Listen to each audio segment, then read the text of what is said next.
اللہ الرحمن الرحیم۔ خاموشی کا درجہ عبادت سے کم نہیں۔ خاموشی بڑی مہارت سے حاصل ہوتی ہے۔ بولنے والے لوگ جب خاموشی اختیار کر لیتے ہیں تو اس کے دو پیچیدہ اسباب ہو سکتے ہیں، یا تو بولنے والا لفظوں کی حقیقت سے واقف ہو گیا یا بولنے والا بول بول کر تھک چکا۔ لیکن ایک بات ہے، دنیا میں موجود خاموش انسان سے زیادہ پراسرار راز کوئی بھی نہیں۔ خاموشی لامحدود ہے، اس کی وسعت بے پناہ ہے، جبکہ الفاظ مقید ہیں، لفظوں کی دسترس محدود ہے۔ خاموشی زیادہ معنی خیز ہے بنسبت لفظی بیان کے، اس لیے خاموشی کو پڑھنا سیکھیے۔ لفظوں کے مطلب تو سب ہی سمجھ سکتے ہیں۔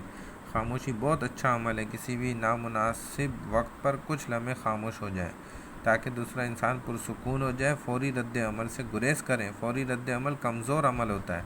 خود میں صبر اور حوصلہ پیدا کیجیے، یہی مسائل کا حل ہے۔ ہمیشہ اس وقت بولیں جب آپ کو احساس ہو کہ آپ کے الفاظ جو آپ کہنے جا رہے ہیں وہ آپ کی خاموشی سے زیادہ خوبصورت ہیں۔ ان لوگوں سے بات کریں جن سے بات کرنے کا فائدہ ہو۔ دل کے دروازے مکمل بند نہ کریں، دل میں تھوڑا سا نرم گوشہ ضرور رکھیں۔ اگر آپ کا موڈ اچھا نہیں تو خاموش رہیں۔